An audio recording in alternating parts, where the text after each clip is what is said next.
Tumewaita hapa leo kwa ajili ya kutoa ufafanuzi wa taarifa mbalimbali ambazo zinasambaa kwenye mitandao kuhusiana na timu yetu ya Geita Gold Football Club. Hii ni timu ambayo inamilikiwa na kuendeshwa na halmashauri ya manispaa ya Geita, na kama tunavyofahamu inashiriki ligi ya championship, imekusanya pointi 65 na iko kileleni kwa maana ya kuongoza ligi ya championship kwa tofauti ya alama 3 na anayetufuatia Kagera Sugar. Matarajio makubwa na matamanio makubwa ni kwamba kwa michezo iliyobaki miwili ugenini na miwili nyumbani, timu yetu itafanya vizuri ili tuweze kupanda ligi kuu kama ambavyo ni matamanio ya wanageita wote. Lakini katika hayo tumepata taarifa ambazo zinasambaa mitandaoni kwamba kuna kocha msaidizi wa klabu ya Simba na kuja kujiunga na klabu ya Geita kama kocha mkuu. Natamani kukanusha taarifa hizo kwamba taarifa hizo sio za kweli.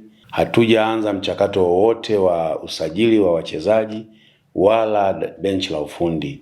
Taarifa hizo ni za uongo na zinatolewa, tunajua kipindi kama hiki huwa ni kwa ajili ya kuvuruga tu mwenendo. Watu wakiona mnaenda vizuri wanatamani kuona hapa katikati mambo yanaharibika ili msitimize kusudi ambalo lipo mbele yenu.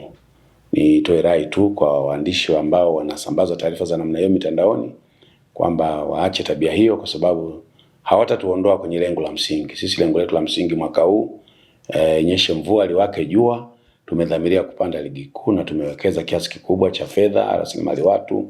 Kwa sasa kocha wetu anaendelea vizuri na kazi, pamoja na kocha msaidizi wote wako vizuri kwenye benchi la ufundi wakiendelea na kazi nzuri, na tunawapongeza kwa namna ambavyo Zuberi Katwila na mwenzake Baba Paroko Nonga walivyotusaidia msimu huu, na kwa kweli tunatamani kuona wanafikisha timu pale ambapo tumekusudia. Taarifa zinazosambaa kwamba tumemsajili Matola kuja kwa kocha mkuu wa Geita Football Club, mimi kama mtendaji mkuu wa halmashauri ya manispaa ya Geita inayomiliki klabu ya Geita Gold, na kanusha taarifa hizo kwamba si za kweli, zipuuzwe hadi pale ambapo taarifa rasmi tutazitoa kwa mpango ambao tutakao tumeuweka wenyewe.